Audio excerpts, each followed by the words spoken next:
தெய்வத்தின் குரல் முதல் பாகம். அத்வைத்தம். சுவாமி எதற்கு? அத்வைத்தம் அமைதிக்கே. மிகவும் கிரமமாக நடந்து வரும் இந்த பிரபஞ்சத்தை சிருஷ்டித்து நடத்தி வருகிறவனாக ஒரு கடவுள் இருந்தே ஆக வேண்டும் என்பது ஆஸ்திகர்களின் கட்சி. ஒரு காரியம் செய்தால் அதற்கு ஒரு விளைவு இருந்தே தீருகிறது. இவ்வாறு நம் காரியங்களை பார்த்து அதற்கு பலனை தருபவர் அந்த ஆண்டவனே என்று ஆஸ்திகர் சொல்கிறார்கள். இருந்தால் இருக்கட்டுமே, அவனிடம் எதற்காக பக்தி செலுத்த வேண்டும் என்று கேட்கலாம். நம்மை கேட்டுக்கொண்ட அவன் நம்மை படைத்தான். அவன் நம்மை படைத்ததால் நமக்கு கஷ்டங்கள் தானே இருக்கிறது. அவனிடம் பக்தி எதற்கு என்று ஆட்சேபிக்கலாம். கஷ்டங்களை தீர்க்கவும் அவனால் முடியும், அதற்காக பக்தி செலுத்துங்கள் என்று ஆஸ்திகர் சொன்னால் மற்றவர்கள் அதையும் ஆட்சேபிக்கலாம். நாம் பிரார்த்தனை செய்தால்தான் அவன் கஷ்டத்தை போக்குவான் என்றால் உங்கள் சுவாமி நீங்கள் சொல்வது போல் கிருபா சமுத்திரமாக இல்லை என்றே அர்த்தம் எனலாம். இன்ன காரியத்துக்கு இன்ன விளைவு என்று அவன்தான் பலனை தருகிறான் என்கிறீர்கள். அப்படியானால் நம் பாபத்துக்காக அவனே தண்டனையாக கஷ்டத்தை தரும்போது அதை மாற்றும்படி நாம் பிரார்த்தனை செய்யலாமா என்றும் கேட்கலாம். மகானாகிய நீலகண்ட தீட்சிதர் தம்முடைய ஆனந்த சாகர ஸ்தவத்தில் இதற்கு பதில் சொல்கிறார். அம்மா மீனாட்சி, உன்னிடம் எதையும் சொல்லவே வேண்டாம், சகலமும் தெரிந்தவள் நீ. ஆனாலும் உன்னிடம் கஷ்டங்கள் வாய்விட்டு சொல்லாவிட்டால் மனம் புண்ணாகிறது. வாய்விட்டு சொல்லிவிட்டாலே தற்காலிகமாக ஒரு ஆறுதலாக தெம்பாக இருக்கிறது. அதனாலேயே உனக்கு எல்லாம் தெரிந்திருந்தாலும் நான் என் குறைகளை சொல்கிறேன் என்கிறார். கஷ்டங்களை சொல்லிக் கொள்ளாமல் யாராலும் இருக்க முடியாது.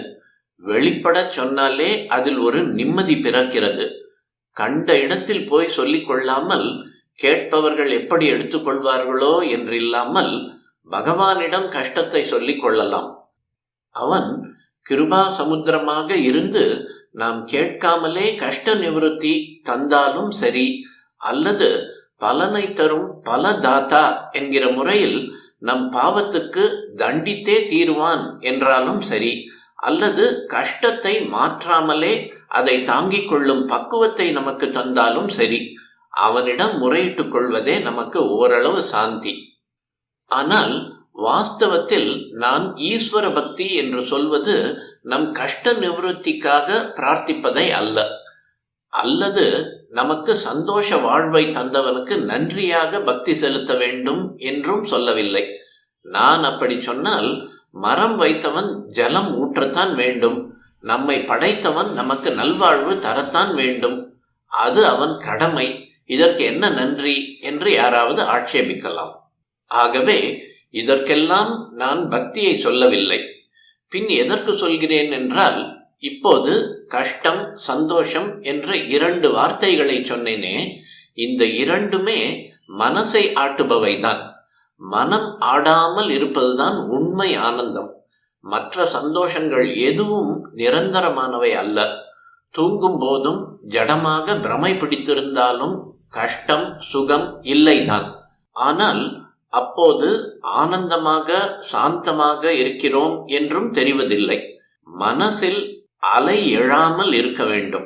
அதே சமயத்தில் அமைதியாக இருக்கிறோம் என்ற பூரண ஞானத்துடன் அப்படி இருக்க வேண்டும். அந்த நிலை வந்துவிட்டால் நமக்கு ஈடு இணை இல்லை.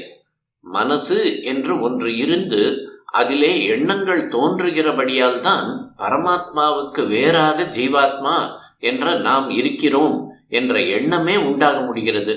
மனசு நின்று போய்விட்டால் இந்த பேத புத்தி போய்விடும். பரமாத்மாவுக்கு வேறில்லாத அத்வைத்தம் என்கிற பெரிய நிறைந்த நிலையில் அப்படியே ஆடாமல் அசையாமல் இருந்து விடுவோம்.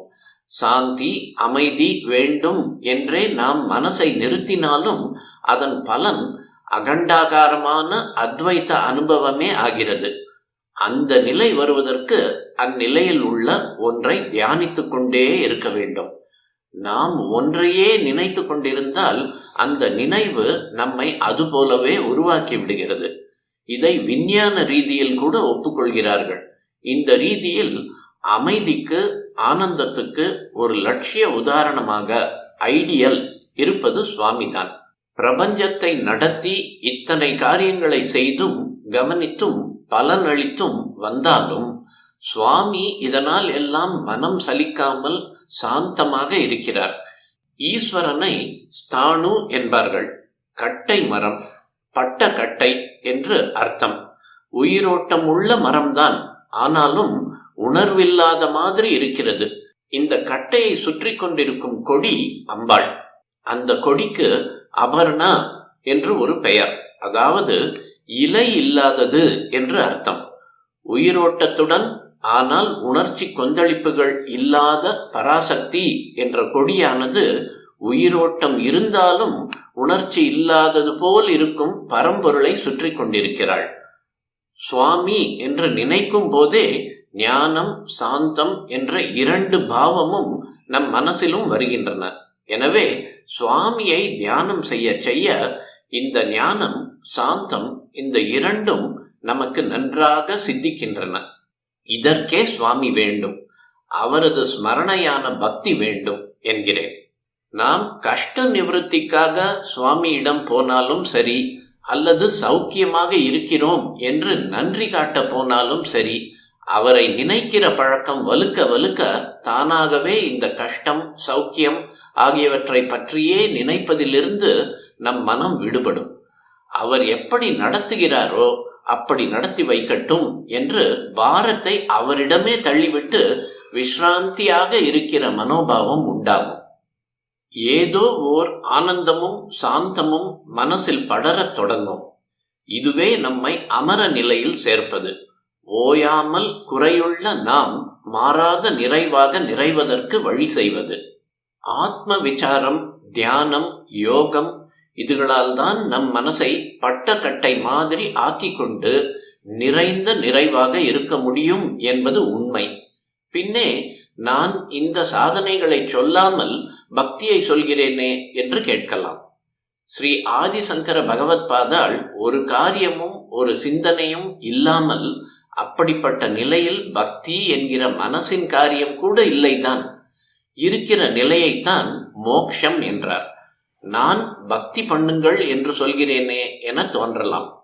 ஆச்சாரியால் கூட ஓரிடத்தில் மோக்ஷத்துக்கான உபாயங்களில் பக்தியே பெரிதானது என்கிறாரே, அது எனக்கு சாதகமா என்று பார்த்தால் அடுத்த வரியிலேயே அவர் பக்தி என்பதற்கு புது மாதிரி லட்சணம், டெஃபினிஷன் கொடுத்து விடுகிறார். அதாவது தனது ஆத்மாவின் உண்மை நிலை என்ன என்று ஆராய்ந்து அதிலேயே ஆழ்ந்து கிடப்பதுதான் பக்தி என்கிறார். அவர் சொல்கிற இந்த பக்தி ஆத்ம விசாரமாக, தியானமாக, யோகமாகத்தான் இருக்கிறதே ஒழிய பொதுவாக நாம் சொல்கிற அர்த்தத்தில், சற்று முன்னே நான் சொன்ன அர்த்தத்தில், அதாவது நமக்கு புறம்பாக ஒரு சுவாமி இருப்பதாகவும் அவரிடம் நாம் செலுத்துகிற அன்பே பக்தி என்றும் சொல்கிற அர்த்தத்தில் பக்தியாக இல்லை. சரி, இந்த இடத்தில் ஆச்சாரியால் பக்தியை இப்படி வர்ணித்து டிஃபைன் பண்ணி இருந்தாலும் அவரே தம் மடங்களில் எல்லாம் விஸ்தாரமாக சந்திரமௌலீஸ்வர பூஜையை வைத்திருக்கிறார். அரூபமான ஆத்ம தத்துவத்தை முடிவான லட்சியமாக அவர் சொல்லி இருந்தாலும் அவரே உருவத்தோடு இருக்கப்பட்ட தெய்வங்களின் உபாசனையையும் நிலைப்படுத்தி ஷண்மத ஸ்தாபகர் என்று விருது பெற்றிருக்கிறார். க்ஷேத்திரம் க்ஷேத்திரமாக போய் அங்கங்கே உள்ள மூர்த்திகளின் மேல் ஸ்தோத்திரம் பண்ணியிருக்கிறார். இதையெல்லாம் பார்த்தால் லோக ரீதியில் நாம் சொல்கிற பக்தியும் ஆச்சாரியர்கள் விசேஷமாக அங்கீகரித்த விஷயமே என்று தெரிகிறது. சாதாரணமாக ஞானம் ரொம்ப உசத்தி, ஆத்ம விசாரம், தியானம், யோகம் இதெல்லாம் உசத்தி. பக்தி, பூஜை, க்ஷேத்ராடனம் எல்லாம் அதைவிட தாழ்த்தி.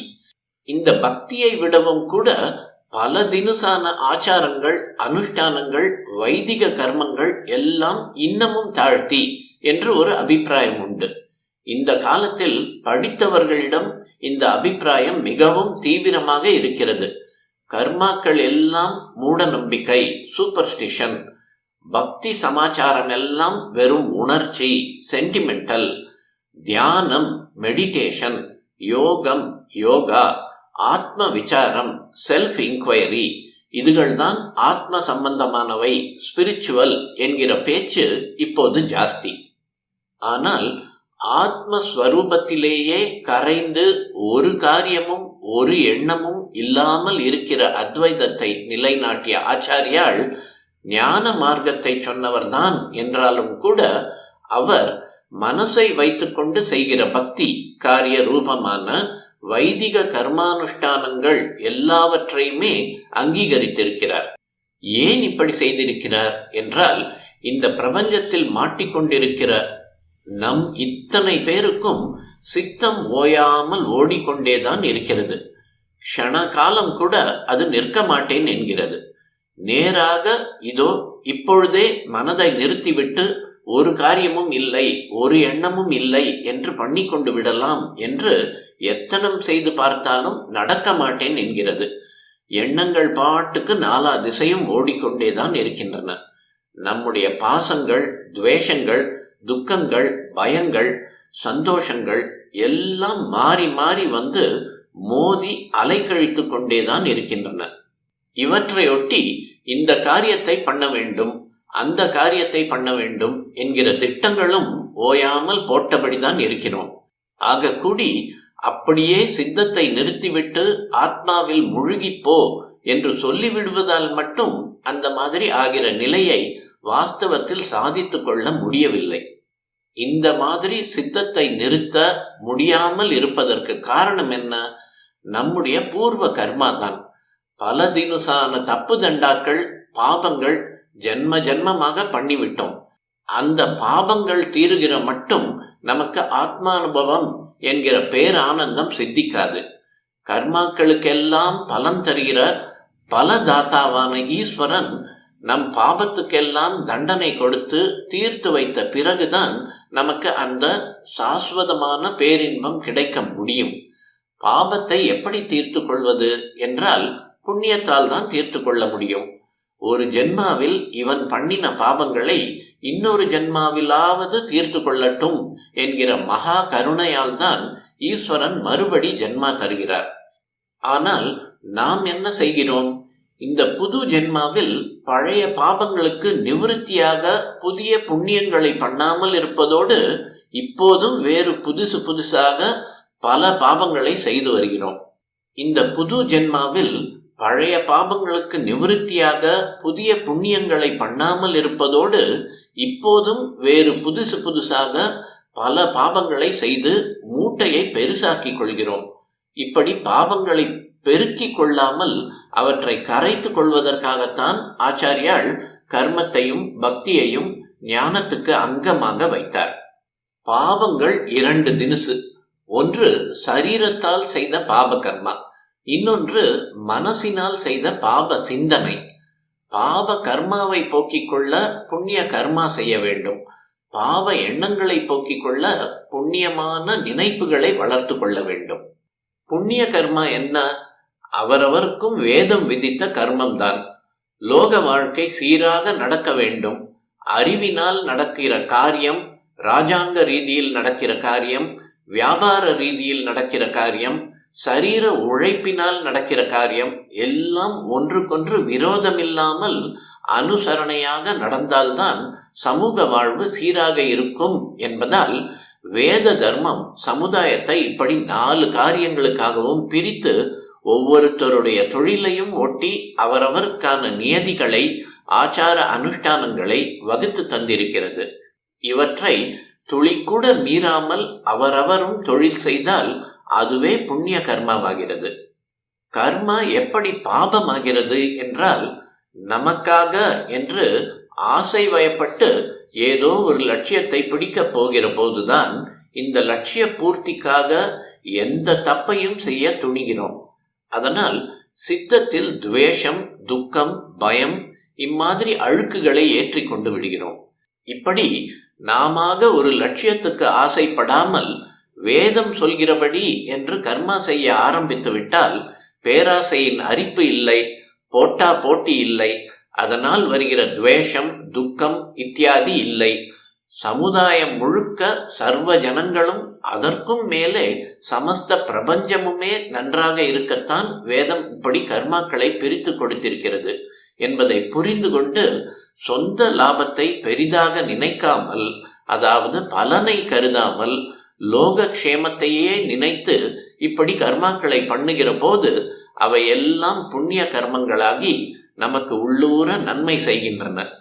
வெளியில் லோக வாழ்க்கையில் அவை சமூகம் முழுவதற்கும் நன்மை உண்டாக்குவதோடு உள்ளே நம்முடைய பாப கர்மங்களையும் கழுவி தீர்க்கின்றன. தனக்கு என்ற பெரிய அரிப்பு இல்லாமல், எனவே அசூயை, வஞ்சனை எதுவுமே இல்லாமல் காரியம் செய்கிற போதுதான் அந்த காரியத்தில் முழு ஈடுபாடு உண்டாகிறது. சித்தம் காரியத்திலேயே நன்றாக ஈடுபடுவதினால் அதற்கு பாப எண்ணங்கள் நினைக்கவே இடம் குறைந்து போகிறது. அதாவது புண்ணிய கர்மமே சித்தம் சுத்தமாவதற்கு படிப்படியாக உதவுகிறது. காரியமும் எண்ணமும் நெருங்கின சம்பந்தம் உள்ளவை. காரியமே இல்லாமல் உட்கார்கிறேன் என ஆரம்பித்தால் அப்போது மனசில் இல்லாத கெட்ட எண்ணங்கள் எல்லாம் படையெடுத்து வரும். இங்கிலீஷில் கூட வேலையில்லாத சித்தம் சைத்தானின் பட்டடை என்று ஒரு பழமொழி உண்டு. ஆகவேதான் சித்தம் நின்று அத்வைத்த ஞானம் சித்திக்க வேண்டுமானால் அதற்கு முன் அந்த சித்தம் சுத்தப்பட வேண்டும். ஆரம்பத்தில் கர்மங்களாலேயே இந்த சித்த சுத்திக்கு வழி பண்ணி கொள்ள முடியும் என்பதால் தான் ஆச்சாரியால் வேத கர்மாக்களை நிலைநாட்டினார். பாப சிந்தனைகளை போக்குகிற புண்ணிய சிந்தனை தான் பரோபகாரம், சேவா மனப்பான்மை, தியாகம் எல்லாம். பொதுவாக அன்பு என்று சொல்லலாம். இந்த அன்பை சகல ஜீவ ஜட பிரபஞ்சத்துக்கும் மூலமான பரமாத்மாவிடம் திருப்பி விடுவதுதான் பக்தி. நமக்கு அந்த பரமாத்மாவே ஆதாரமாகையால் அதனிடம் மனசை திருப்ப பழகினால் சுலபமாக அது அங்கே ஈடுபட்டு நிற்கிறது.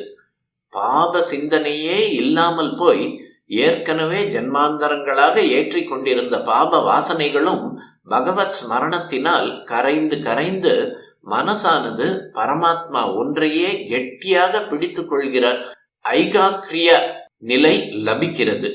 மனசு அடியோடு இல்லாமல் போவதற்கு முந்தியபடி இப்படி ஒன்றை மட்டும் மனசால் பிடித்து கொள்வதுதான். 1000 கோடி வழிகளில் பாய்ந்து கொண்டிருந்த மனசு கடைசியில் இப்படி ஒன்றையே பிடித்து கொண்டு அப்புறம் அதிலேயே தோய்ந்து கரைந்து போய்விட்டால் முடிந்த முடிவில் சாஸ்வத பேரானந்தமான ஆத்மா ஒன்றுதான் நிற்கும். ஒன்றிலேயே மனசை நிறுத்துவது என்கிற தியான யோகத்துக்கு நம்மை ஏற்றி விடுகிற படிக்கட்டாகத்தான் பகவத்பாதாள் கர்மம், பக்தி இவற்றை உபாயங்களாக வைத்தார். பாராயணம், பூஜை, க்ஷேத்ராடனம் இப்படி ஆரம்பிக்கிற பக்தி மனசை மேலும் மேலும் பரமாத்மாவிடம் ஒன்றுபடுத்த நாம் கொஞ்சம் கொஞ்சமாக அவருடைய பரமசாந்தமான நிஜஸ்வரூபத்தை அனுபவிக்க தொடங்குவோம். தூக்கம், மயக்கம், பிரமை மாதிரி இல்லாமல் நல்ல நினைப்போடு கூடவே கான்ஷியஸ் மனசு ஆடாமல் அசையாமல் இருக்கிற பேரின்ப நிலைக்கு இப்படியாக கிட்டே கிட்டே கொண்டு சேர்ப்பது பக்தி என்பதற்காகவே எல்லோரும் பரமாத்மாவிடம் பக்தி செலுத்த வேண்டும் என்கிறேன். அத்வைத்தம் என்று சும்மா வாயால் சொல்லிக் கொண்டிருப்பதால் ஒரு பிரயோஜனமும் இல்லை. அந்த நிலையிலே இருக்கிற மகத்தான நிறைந்த சாந்தத்துக்கு ஒரு ரூபமாகவும், பெர்சானிஃபிகேஷன், லட்சிய உதாரணமாகவும், ஐடியல் இருக்கிற ஈஸ்வரன் என்கிறவனை பற்றிய நினைப்புதான் நம்மை அந்த நிலையில் அவ்வப்போது க்ஷணகாலமாவது தோய்த்து எடுக்கும். அத்வைத்த நிலை என்ற நமக்கு புரிபடாத, நம்மால் பிரியத்துடன் ஒட்டிக்கொள்ள முடியாத ஒன்றை பற்றி சொல்வதை விட அந்த நிர்குண நிலையையே ஈஸ்வரன் என்று சகுணமாக பார்க்கிறது தான் நமக்கு பிடிப்பை தந்து நம்மை உயர்த்திவிடும். இப்படி உயர்த்திவிடவே சுவாமி நமக்கு அத்தியாவசியமாக தேவைப்படுகிறார். அவரிடம் நமக்கு பக்தியும் அத்தியாவசியமாக தேவைப்படுகிறது. ஆக சம்சாரத்தில் நமக்கு ஏற்படுகிற துக்கங்களின் நிவர்த்திக்காக என்றில்லாமல் நம்மை நாமே தெரிந்து கொண்டு ஆத்ம சரீரத்தில் நிறைந்திருப்பதற்கு வழியாகவே ஈஸ்வர பக்தி வேண்டும்.